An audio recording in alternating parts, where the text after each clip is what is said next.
الحمد لله رب العالمين والصلاة والسلام على سيد الأنبياء وآله وأصحابه أجمعين. أما بعد فأعوذ بالله من الشيطان الرجيم. بسم الله الرحمن الرحيم. وإذا قرئ القرآن فاستمعوا له وأنصتوا لعلكم ترحمون. آمنت بالله صدق الله العظيم. وقال عز وجل في شأن حبيبه وعظمة رسوله: إن الله وملائكته يصلون على النبي يا أيها الذين آمنوا صلوا عليه وسلموا تسليما. اللهم صل على سيدنا مولانا محمد وعلى آله وصحبه أفضل صلواتك وعدد معلوماتك وبارك وسلم.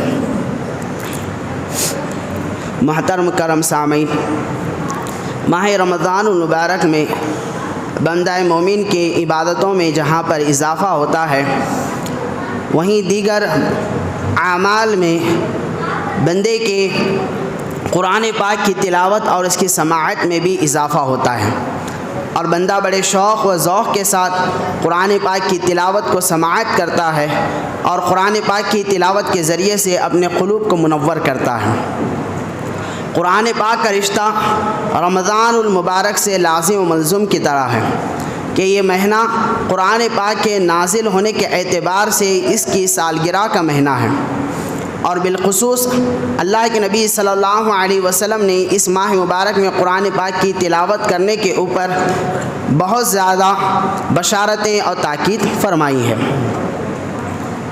اور قرآن پاک میں بھی اللہ تبارک و تعالی نے جہاں شب قدر کا ذکر کیا ہے تو اسی کے ساتھ قرآن پاک کے نزول کے اعتبار سے بھی اس کا ذکر شب قدر کی عظمتوں کے ساتھ ماہ رمضان مبارک سے جوڑ کر بیان کیا گیا ہے۔ قرآن پاک ایک ایسی کتاب ہے جہاں پر اس کی تلاوت سے حیرت انگیز طور پر اس کے تاثرات اور اس کے فضائل و برکات اور سعادتیں بندے کو ملتی ہیں، تو وہیں پر اس کا سننا بھی بہت ہی فائدہ مند ہے۔ سورۃ الاعراف جس کی میں نے تلاوت کی، اس کا ایک آیت اللہ تبارک و تعالی ارشاد فرماتا ہے: وَإِذَا قُرِئَ الْقُرْآنُ فَاسْتَمِعُوا لَهُ وَأَنصِتُوا لَعَلَّكُمْ تُرْحَمُونَ، کہ جب قرآن پاک کی تلاوت کی جائے تو غور سے سنا کرو تاکہ تم پر قرآن پاک کی سماعت کی وجہ سے رحم کیا جائے۔ توجہ طلب بات یہ ہے کہ رحم کا مطلب ہوتا کیا ہے؟ اللہ تبارک و تعالیٰ کہنے کا مطلب اور مقصد کیا ہے کہ قرآن کو غور سے کان کھول کر سنتے رہو تاکہ تم پر رحم ہو۔ رحم کسے کہتے ہیں؟ اگر رحم کی معنویت کی طرف ہم چلتے ہیں تو رحم کہتے ہیں کسی کے اوپر ترس کھانا۔ رحم کہتے ہیں کسی کے اوپر ترس کھانا، مہربانی کرنا، کرم کرنا، کسی کی فریاد کو سننا، یہ کہتے ہیں رحم۔ رحم کا معنی بڑا وسیع ہوتا ہے، کسی کے اوپر ترس کھاتے ہوئے اس کے کام کو کر جانا، یا کسی کے اوپر مہربانی کرنا، یا کوئی فریاد مانگنے کے لیے آئے تو اس کی فریاد کو پوری کرنا، یہ آتا ہے رحم کا مادہ۔ تو اللہ تبارک و تعالیٰ کیا فرمانا چاہتا ہے کہ جب قرآن پاک پڑھا جا رہا ہو تو کان کھول کر سنا کرو، کیونکہ اللہ تبارک و تعالیٰ اس قرآن کی برکت سے تم پر ترس کھائے، تم پہ رحم کرے، تمہارے ساتھ بہترین رویہ کرے، اللہ تبارک و تعالیٰ تمہاری فریاد سنے۔ یعنی جب قرآن پاک تلاوت کی جا رہی ہو، ایک سننے والے کو چاہیے کہ دل میں مناجات اور نیتیں باندھ لے، مولا میں گھر میں پریشان ہوں، میں قرآن کو سن رہا ہوں، اس قرآن کی برکت سے مجھ پر رحم کر، تو مولا تمہارے گھروں کے معاملات میں تم پر رحم فرمائے گا۔ جب قرآن پاک کی تلاوت ہو رہی ہو تو مولا سے کہیں مولا میرے گھر کا سکون و چین ختم ہو چکا ہے، مجھ پر ترس کھا، میرے گھر میں کرم و رحم فرما دے، تو مولا قرآن کی برکت سے آپ کے گھر کے معاملات کو بہتر بنا دے گا۔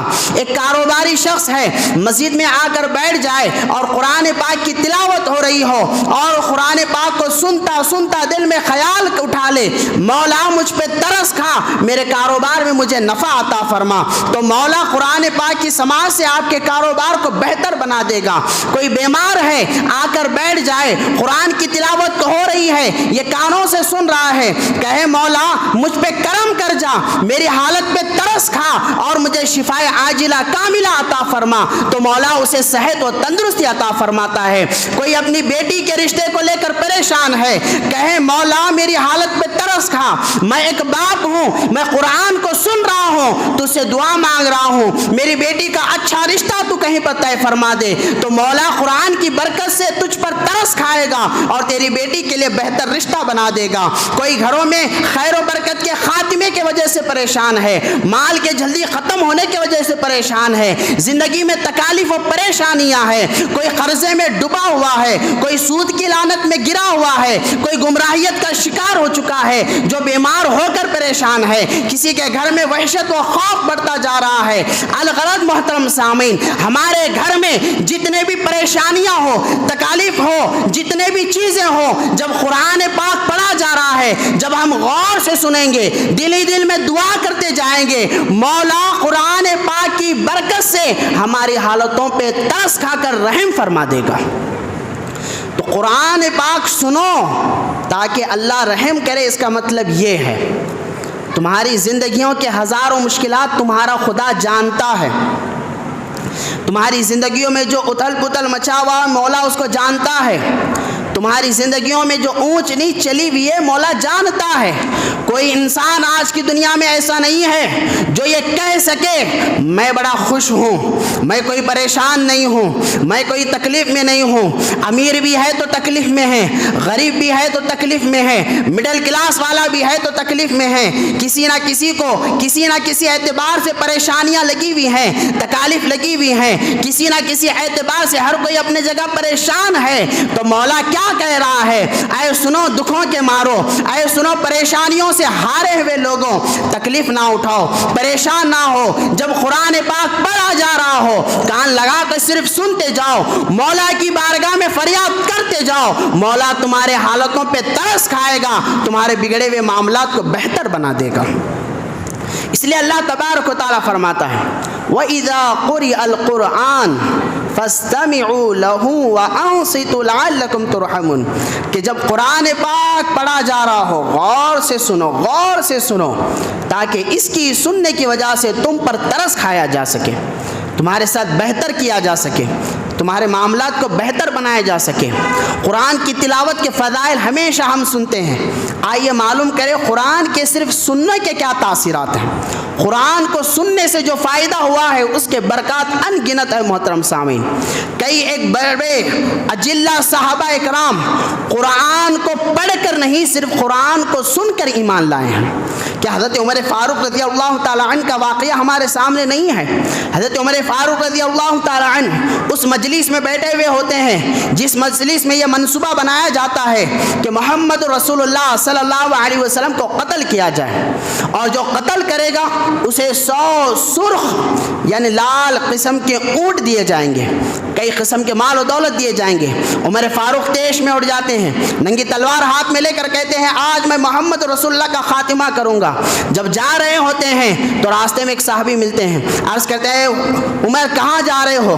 آنکھوں میں خون تمہارے اترا ہوا ہے، ہاتھ میں تمہاری تلوار ہے، سینہ تمہارا چوڑا ہے اور غصے کے آثار نظر آ رہے ہیں، کیا سب خیریت سے ہے؟ فرماتے ہیں کہ میں محمد رسول اللہ کا کام تمام کرنے جا رہا ہوں، نعوذ باللہ من ذالک۔ تو فرماتے ہیں پہلے اپنے گھر جاؤ، اپنے بہن اور بہنوی کا پہلے خیال دیکھو، ان کا حال معلوم کرو، پہلے ان سے ملنا پھر محمد رسول اللہ سے جانا۔ جب یہ گھر میں آتے ہیں قرآن پاک کی تلاوت ان کی بہن کر رہی ہوتی ہے، جب قرآن پاک کو سنتے ہیں پہلے تو تیش میں آتے ہیں، جلال میں آتے ہیں، اندر آتے ہیں، بہن کو مار رہے ہیں، بہنوی کو مار رہے ہیں، اسلام چھوڑنے کی بات کہہ رہے ہیں۔ جب دونوں نہیں سنتے ہیں اپنے بہنوی کو پکڑتے ہیں، اتنا مارتے ہیں کہ ان کے دانت مبارکہ شہید ہو جاتے ہیں اور خون ان سے جاری ہو جاتا ہے، حتیٰ کہ بہن کھڑی ہو کر کہتی ہیں اے عمر، جس خطاب کے تم بیٹے ہو اسی خطاب کی میں بھی بیٹی ہوں، جو خون جس باپ کا تمہارے رگوں میں دوڑ رہا ہے اسی باپ کا خون میرے رگوں میں بھی دوڑ رہا ہے، تو مارتے مارتے تھک جائے گا، ہم دامن اسلام کو نہیں چھوڑنے والے ہیں۔ عمر فاروق فرماتے ہیں بات ایسی ہے تو بتاؤ کس چیز نے تمہارے دلوں کو پھیر دیا ہے؟ وہ کون سی چیز ہے جو تمہارے اندر اس جذبے کو پیدا کیا ہے؟ آخر وہ کون سا چراغ ہے جو تم نے اپنے دلوں میں جلایا ہے؟ اور وہ کون سی چیز ہے جو تمہارے حوصلوں کو بلند کرتی ہے، تمہارے جذبات کو بلند کرتی ہے، تمہاری ہمت اور توانائی کو بلند کرتی ہے؟ تو آپ کی بہن فرماتی ہیں ہم نے جام تو محمد رسول اللہ کا پیا ہے، لیکن اس جام میں ہمیشہ جو نشہ چڑھا ہوتا ہے وہ نشہ ہے قرآن پاک کی تلاوت کا۔ ہم نے ایمان تو محمد رسول اللہ سے لیا ہے، کلمہ تو محمد رسول اللہ کے ہاتھ پہ پڑا ہے، لیکن اس ایمان کو جو ہم ترقی دیتے ہیں، جو ہمارے قوت اور توانائی کا سب سے بڑا سورس ہے، وہ ہے قرآن پاک کی تلاوت۔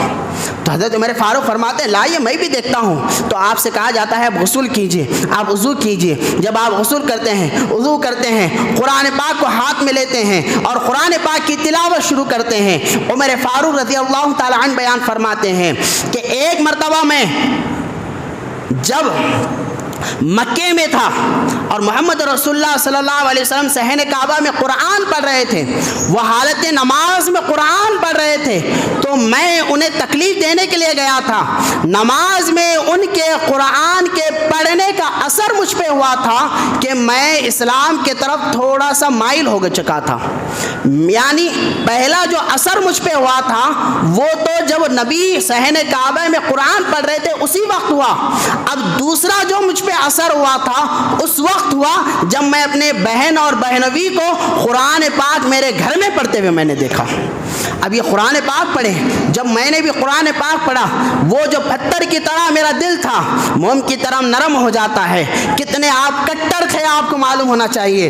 حضرت عمر فاروق رضی اللہ تعالی عنہ وہ تھے جب انہیں معلوم ہو جاتا کہ کوئی ایمان لے کر آیا ہے، کوئی اسلام قبول کیا ہے، تو اس کے گھر جاتے، اسے باہر گھسیٹ کر لاتے اور گلیوں سے راستوں سے اسے مارتے ہوئے لے جاتے۔ حتیٰ کہ ایک خاتون کے بارے میں جب معلوم ہوتا ہے وہ نابینا تھی، وہ ایمان لے کر آئی ہے، تو اس کا آقا کیا کرتا ہے حضرت عمر فاروق کو اسپیشل بلاتا ہے اور بلاتا کہتا ہے یہ عورت ایمان لائی ہے۔ تو حضرت عمر فاروق جیسے ہی سن لیتے کوئی مسلمان ہوا ہے تو اتنا جوش اور اتنا تیز انہیں آ جاتا، جو چیز ہاتھ میں ہوتی یا کچھ بھی نہ ہوتی تو اپنے ہاتھوں سے اسے دھڑا دھڑ مارنے لگ جاتے۔ اتنا تیز آپ کو آتا، اتنا غصہ آپ کو آتا اسلام کا نام لینے والوں سے، مسلمان ہونے والوں سے۔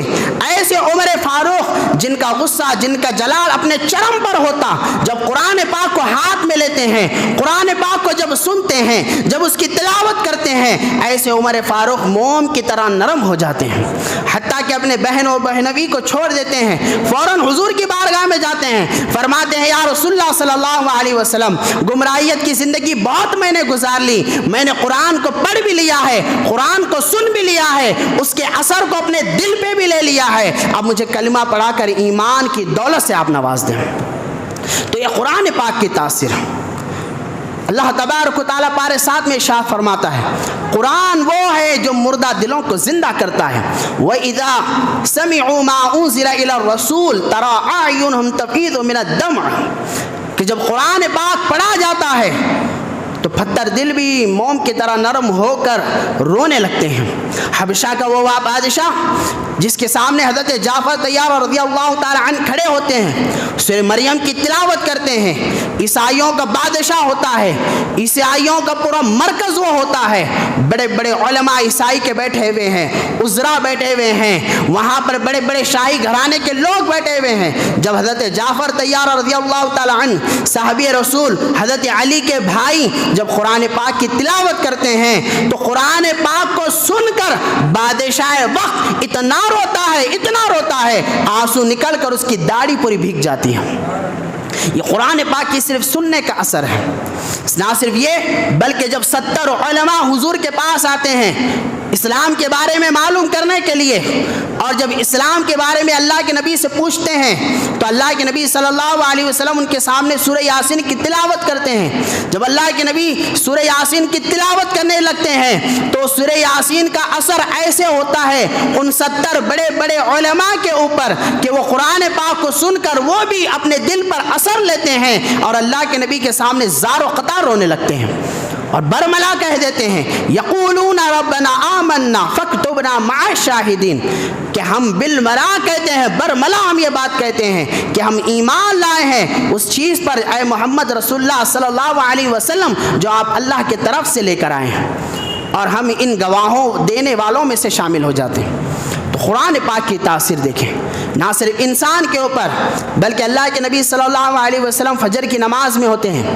مقام نخلا ایک مقام ہے، وہاں پر اللہ کے نبی صلی اللہ علیہ وسلم فجر کی نماز صحابہ اکرام کو پڑھا رہے تھے۔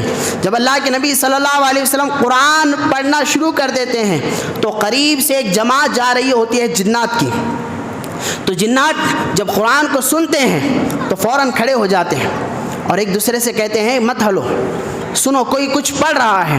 جب قرآن کو وہ سننے لگتے ہیں تو قرآن کو سنتے سنتے اس کی آواز کے پیچھے پیچھے کھینچے چلے جاتے ہیں، حتیٰ کہ حضور صلی اللہ علیہ وسلم تک آ کر پہنچ جاتے ہیں۔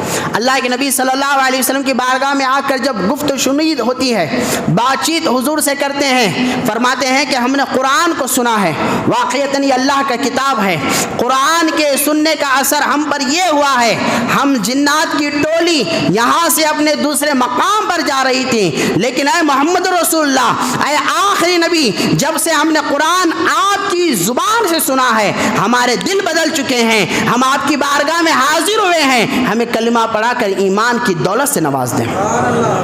یہ جنات کا عالم ہے، نہ صرف وہ قرآن کو سن کر ایمان لاتے ہیں، فرماتے ہیں ہم اس دین کی تبلیغ اپنے قبیلے والوں میں بھی جا کر کریں گے، اور وہ لوٹ کر جاتے ہیں اپنے قبیلے والوں میں، جا کر کہتے ہیں کہ اے جنات کی ٹولیوں سامنے آؤ، نکل آؤ، ہم نے ایک ایسے اللہ کے کلام کو سنا ہے یقیناً جو دل کی دنیا کو پھیر دیتا ہے، جو گمراہیت سے نکال کر ہدایت کی طرف لے جاتا ہے، جو نصیحت کرتا ہے، دلوں کی شفا بن کر آیا ہے، نور بن کر آیا ہے، ہدایت بن کر آیا ہے۔ ہم نے آخری نبی سے آخری کتاب کلام مجید کو سن کر آیا ہے، یقین جانو تم بھی سنو گے تو تمہاری بھی دل کی دنیا بدل جائے گی۔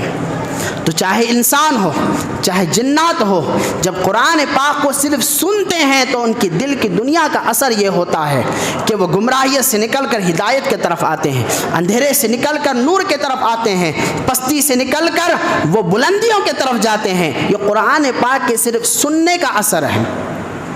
اس لیے اللہ تبارک و تعالیٰ فرماتا ہے کہ جب قرآن کو پڑھا جائے سنو، سننے میں بڑا فائدہ ہے، سننے میں اثر ہوتا ہے۔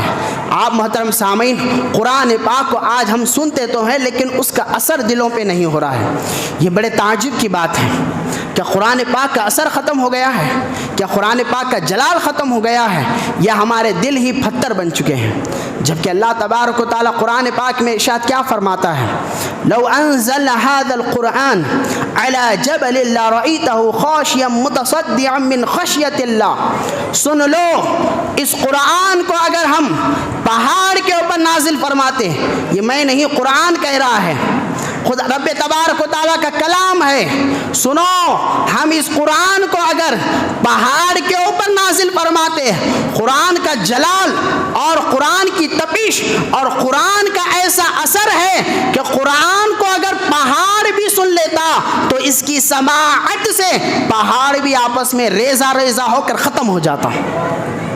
اب اندازہ فرمائے، پتھر پہاڑ ہوتا ہے، اللہ فرماتا ہے جلال والے خدا کا کلام ہے، ہم پہاڑ پہ نازل فرماتے تو پہاڑ ریزہ ریزہ ہو کر ختم ہو جاتا۔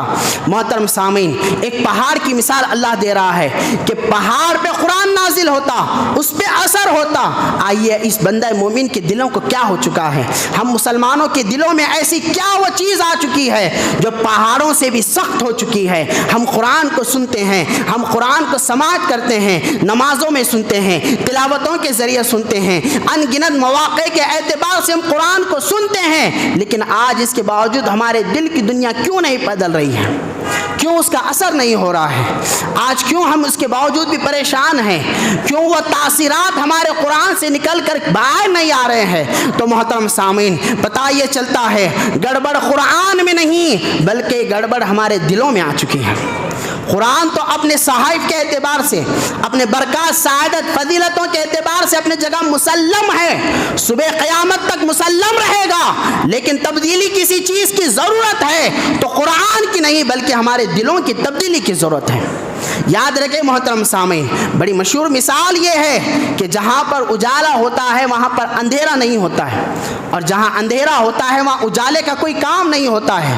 قرآن ایک نور ہے، یہ ایک اجالا ہے، ایک روشن کتاب ہے، یہ اندھیرے میں نہیں آ سکتی ہے۔ اور قرآن کا جو اثر ہوتا ہے وہ انسان کے دل پر ہوتا ہے۔ لیکن یاد رکھیں، روایات میں آتا ہے کہ جب انسان گناہ پہ گناہ کرتے جاتا ہے تو اس کے دل پہ ایک دھبا سیاہ رنگ کا پڑ جاتا ہے۔ جب وہ گناہ پہ گناہ کرتے جاتا ہے تو اس کے دل پر جو دھبا ہوتا ہے کالے کلر کا، وہ پھیلتا جاتا ہے، پھیلتا جاتا ہے، حتیٰ کہ اتنا پھیل جاتا ہے کہ انسان کا پورا دل کالے کا کالا بن جاتا ہے۔ آپ کہیں ہم دیکھ نہیں رہے ہیں، آپ کہیں محسوس نہیں کر رہے ہیں، لیکن جس نے دل بنایا ہے اس نے کہا ہے تیرا دل کالا ہو چکا ہے۔ تو انسان جب برے کام کرتے جاتا ہے، غلاظت والے، لعنت والے کام کرتے جاتا ہے، تو یہ دل پورا کالا ہو جاتا ہے، سیاہ ہو جاتا ہے۔ اور جیسے میں نے کہا، جہاں اندھیرا ہوتا ہے وہاں نور آ نہیں سکتا ہے۔ لہذا محترم سامعین، قرآن کا فائدہ اٹھانا چاہتے ہیں، اس کی سماعت کی برکت لینا چاہتے ہیں، اس کی سماعت سے فائدہ اٹھانا چاہتے ہیں، تو پہلے اس دل کو دھونا پڑے گا، پہلے اس دل کو صاف کرنا پڑے گا۔ کیا فرماتے ہیں اللہ کے نبی صلی اللہ علیہ وسلم کہ ہر چیز کو زنگ لگ جاتا ہے۔ جس طرح لوہے کو زنگ لگ جاتا ہے اور لوہا ایک دن زنگ لگنے کی وجہ سے ختم ہو جاتا ہے، اسی طرح اللہ کے نبی فرماتے ہیں ہر چیز کو زنگ لگ جاتا ہے اور تمہارے دلوں کو بھی زنگ لگ جاتا ہے۔ اور جس طرح لوہا ختم، اس طرح تمہارا دل بھی ایک دن ختم ہو جائے گا۔ پوچھا گیا یا رسول اللہ صلی اللہ علیہ وسلم، جب اس دل کو زنگ لگ جائے تو کس چیز کے ذریعے سے زنگ کو دور کیا جا سکے؟ اللہ کے نبی صلی اللہ علیہ وسلم نے فرمایا دو چیزوں کو کثرت سے کیا کرو۔ فرمایا سب سے پہلے موت کو کثرت سے یاد کرو، یہ دل کے زنگ کو ختم کرتا ہے، اور نمبر دو، قرآن کی کثرت سے تلاوت کیا کرو، یہ تمہارے دل کو، مردے کو زندگی میں بدل دیتا ہے، یہ دل کے زنگ کو ختم کر دیتا ہے۔ کتنے چیزیں؟ دو چیزیں۔ موت کی یاد، موت کی تمنا نہیں کرنی ہے، یہاں پہ بھی توجہ دیں۔ موت کی تمنا کرنا غلط، کہ موت آ جائے، موت آ جائے، غلط۔ موت کو یاد کرنے سے مراد یہ ہے کہ آپ یہ فکر پیدا کریں ایک دن مجھے بھی اس دنیا سے مرنا ہے، مجھے بھی قبر میں جانا ہے، مجھے بھی حساب و کتاب دینا ہے، مجھے بھی قبر کے حالات سے اپنے آپ کو روبرو کرانا ہے۔ یہ جو یاد ہوتی ہے، یہ فکر ہوتی ہے، انسان کو دنیا سے کٹا کر مولا کے قریب کرنے دے۔ اس لیے اللہ کے نبی فرماتے ہیں کثرت سے موت کو یاد کرو، فکر دنیا، فکر آخرت، فکر خبر، فکر موت کو اپنے ذہن و فکر میں لاتے رہو اور قرآن کی تلاوت کرتے رہو، یہ تمہارے دلوں سے زنگ کو ختم کر دیتا ہے۔ تو محترم سامعین، قرآن تو سن رہے ہیں، اس کا اثر اسی وقت ہوگا جب اس دل کے زنگ کو دور کریں گے۔ اس کے لیے بہتر کیا علاج ہے محترم سامعین؟ قرآن کو پڑھتے بھی جائیں، سنتے بھی جائیں، پڑھتے بھی جائیں، سنتے بھی جائیں۔ آج ہو کیا رہا ہے محترم سامعین؟ ہم برائیوں میں چلتے جا رہے ہیں، برائیوں کے دلدل میں جاتے رہے ہیں، شیطان ہمیں اس طریقے سے ورغلا رہتے رہ رہا ہے۔ ایک بندہ مومن ہے محترم سامعین جو سال بھر نماز نہیں پڑھتا ہے، جب رمضان کا مہینہ آ جائے روزے رکھ کر یہ دل کو خوش فہمی میں رکھ دیتا ہے، بھائی میں رمضان میں روزہ تو رہا ہوں نا، تراویح نہیں پڑھا ہوں تو کیا ہو گیا، روزہ تو رہا ہوں۔ اس میں اگر وہ فجر کی نماز پڑھ لے دل میں پھر خوش فہمی پیدا کر لیتا ہے، روزہ رہا، فجر کی نماز پڑھا، اس سے بڑھ کر کیا بات ہے؟ سال بھر میں کیا بھی نہیں کرتا تھا، رمضان میں کم از کم روزہ رہ کر فجر کی نماز پڑھ لیا ہوں، اب اس میں سونے پہ سہاگا جمعہ کی نماز پڑھ لے تو پوری خوش فہمی کا شکار بندہ ہو جاتا ہے۔ بھائی روزہ رہا، فجر کی نماز پڑھا، جمعہ کی نماز میں پڑھ لیا، بہت بڑی بات ہے۔ اس خوش فہمی کے شکار ہوتے ہوئے ہم جتنا دور دین دین سے، اچھی چیزوں سے، اچھے مجلسوں سے، اچھے لوگوں کے صحبت سے دور ہوتے جا رہے ہیں، گناہوں کے اتنے ہم قریب ہوتے جا رہے ہیں۔ نتیجہ کیا ہو رہا ہے محترم سامعین؟ 30% اگر ہم نیکی کا کام کر رہے ہیں تو 70% برائیوں کے دلدل میں پھنستے جا رہے ہیں۔ توجہ ہے آپ کی؟ 30% اگر نیکیوں کا کام ہو رہا ہے تو 70% برائیوں کا کام ہو رہا ہے۔ آپ مجھے بتائیے 30% کام نیکیوں کا، 70% کام برائیوں کا، اور اس کے بعد ہماری دعائیں ایسی، مولا کاروبار میں برکت دے، مولا گھر میں برکت دے، مولا بیماریوں سے چھٹکارا دے، مولا صحت عطا فرما، مولا میرے گھر کے بہتر سے بہتر حالات بنا، تو کہاں سے اثر ہوگا؟ ارے پہلے وہ 70% جو گناہوں کے کام ہیں اس گراف کو پہلے گراؤ، پہلے اس میں کمی لاؤ، پھر مولا کو ضرورت نہیں ہے تم بولنے کی کہ اللہ کی بارگاہ میں یہ عرض کرنے کی تمہیں ضرورت بھی نہیں رہے گی مولا میرا فلاں کام ہے فلاں کام ہے۔ جب تم نیکیاں بڑھاتے جاؤ گے تمہاری زبان پہ الفاظ آنے سے پہلے اللہ تمہارے بگڑے ہوئے حالات کو بہتر بنا دے گا۔ بولنے کی ضرورت ہی نہیں بنتی ہے۔ بولنے کی ضرورت اس کو بنتی ہے جس کو معلوم ہے میرے بولے بغیر کام نہیں ہونے والا ہے۔ توجہ ہے آپ کی؟ ضرورت اس کو محسوس ہوتی ہے۔ بچہ ماں کے سامنے اس لیے گڑ گڑاتا ہے، اسے معلوم ہے میں ایک بار کہوں گا تو ملنے والا نہیں ہے، اس لیے وہ گڑ گڑا کر، رو کر، چیخ کر، بل بلا کر، بلیک میل کر کر ماں سے پیسے وصول کرتا ہے، کیونکہ اسے معلوم ہے میں چھوٹا ہوں، معصوم ہوں، ان کو یہ ذہن میں ہے کہ میرا پیسہ وہ جو مجھے دیں گے میں صحیح خرچ نہیں کروں گا، لہذا وہ گڑ گڑا کر مانگتا ہے۔ لیکن جب بچہ ہوشیار ہو جائے، بالغ ہو جائے، سمجھدار ہو جائے، اس کی سیرت و صورت اچھی ہو، بولنے کی ضرورت نہیں، صرف اشارہ بچہ دے گا تو ماں باپ اس کے لیے خرچ کے لیے دے دیں گے، کیونکہ ماں باپ کے ذہن میں آتا ہے میرا بچہ سمجھدار ہو چکا ہے، پیسے کو کہاں خرچ کرنا ہے، کتنا خرچ کرنا ہے، اسے یہ ہوشیاری آ چکی ہے۔ اسی طرح محترم سامعین، جب ہم قرآن کی تلاوت کے ذریعے سے اپنے مولا کو راضی کر لیں گے، جب یہ دل کا زنگ ختم ہو جائے گا، ہم نیک صورت، ہم نیک سیرت، باکردار شخصیت ہو جائیں گے، تو مولا کو بتانے کی ضرورت نہیں، وہ حالات کو جانے گا بھی اور حالات کو بہتر بھی بنا دے گا۔ تو یہ مولا کریم کا ایک عظیم تحفہ قرآن پاک ہے جو ماہ رمضان میں ہماری سماعتوں میں آتا ہے، تو ہمیں چاہیے کہ اس سے فائدہ اٹھائیں۔ قرآن پاک کی کتنی بڑی برکت، بخاری شریف کی حدیث پاک ہے، حضرت ابو سعید رضی اللہ تعالی عنہ روایت کرتے ہیں کہ ایک صحابہ رسول جن کا نام تھا حضرت اسید بن حضیر رضی اللہ تعالی عنہ، حضور کی بارگاہ میں آتے ہیں، عرض کرتے ہیں اے اللہ کے پیارے نبی صلی اللہ علیہ وسلم، رات میں اپنے گھر میں قرآن پاک کی تلاوت کر رہا تھا، اسی دوران میں نے دیکھا کہ میرے صحن میں میرا بچہ جھولے میں تھا اور پاس ہی گھوڑا باندھا ہوا تھا، میرا گھوڑا ہنہنانے لگا، آوازیں اور شور مچانے لگا، تو میں نے فوراً سے قرآن کی تلاوت بند کی، باہر صحن میں آ گیا کہ مجھے یہ خوف ہونے لگا جھولے میں میرا بچہ ہے، کہیں گھوڑا میرے بچے کو تکلیف نہ دے دے، تو میں جو ہی باہر آتا ہوں گھوڑا سائلنٹ ہو جاتا ہے، میں پھر قرآن کو تلاوت کرتا ہوں، پھر وہ گھوڑا ہنہنانے لگتا ہے، حتیٰ کہ میں نے قرآن کی تلاوت کو بند کر دی، اس کے بعد اپنے بچے کو جھولے سے نکال لیا، ایک آیت میری نظر آسمان چھت کی طرف کیا جاتی ہے تو وہاں سے آسمان کو میں دیکھتا ہوں کہ وہاں پر نور کا سائبان ہے، نور کا پورا سایہ لگا ہوا ہے اور اس میں چراغ جل رہے ہیں، بڑا عجیب و غریب معاملہ تھا۔ یا رسول اللہ آپ کی بارگاہ میں آیا ہوں، یہ واقعہ میں نے رات کو دیکھا، اس کی کیا تعبیر ہو سکتی ہے؟ اللہ کے نبی نے فرمایا اے میرے صحابی تم قرآن پڑھتے رہو، تو وہ فرماتے ہیں یا رسول اللہ میں کیسے پڑھتا، میرا بچہ جھولے میں تھا، گھوڑا پاس تھا، تکلیف کے خوف سے میں نے قرآن کی تلاوت کو روک دی، تو اللہ کے نبی صلی اللہ علیہ وسلم فرماتے ہیں اے میرے صحابی رسول سنو، تمہارے قرآن کے پڑھنے میں وہ لذت و مزہ تھا اور اس میں اتنا اخلاص بھرا ہوا تھا کہ جب تم قرآن پاک کی تلاوت کر رہے تھے تو آسمان کی مخلوق تمہاری قرآن کی تلاوت کو سننے کے لیے تمہارے گھر میں تشریف لا رہی تھی۔ اگر تم صبح تک قرآن پڑھتے رہتے تو فرشتے صبح تک رحمت والے تمہارے گھر میں ہی ہوتے اور دنیا کی پوری مخلوق فرشتوں کو اپنے آنکھوں سے دیکھ لیتی تھی۔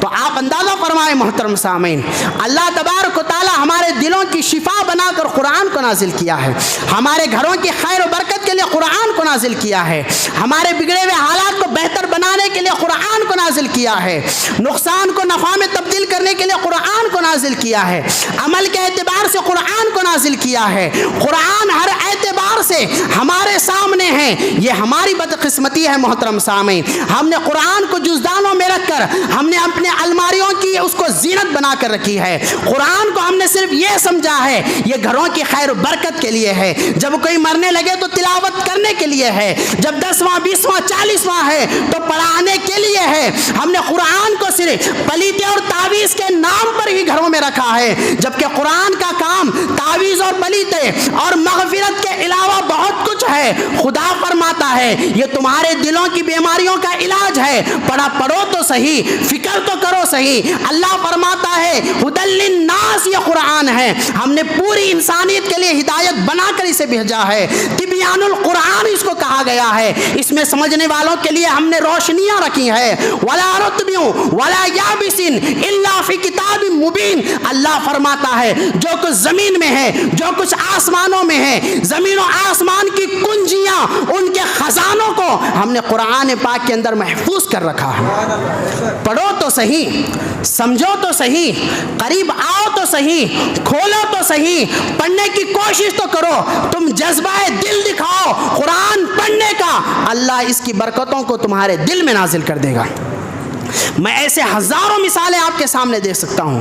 آج محترم سامعین، کفار و مشرکین اسلام کو سمجھنے کے لیے قرآن کے قریب آ رہے ہیں، وہ قرآن کے ذریعے سے اسلام کو سمجھ رہے ہیں، قرآن کی اسٹڈی کے ذریعے قرآن کو پڑھ رہے ہیں اور اسلام کی تعلیمات کو سمجھ رہے ہیں۔ ایک ہم مسلمان ہیں کہ قرآن کو پڑھیں گے تو بامشکل اس کی عربی زبان کو پڑھ کر بڑی خوش فہمی میں ہیں۔ بتائیے ہم میں سے کتنے لوگ ہیں جو ماہ رمضان میں قرآن کو ترجمے کے ساتھ پڑھ رہے ہیں، اس کی تفسیر کے ساتھ پڑھ رہے ہیں۔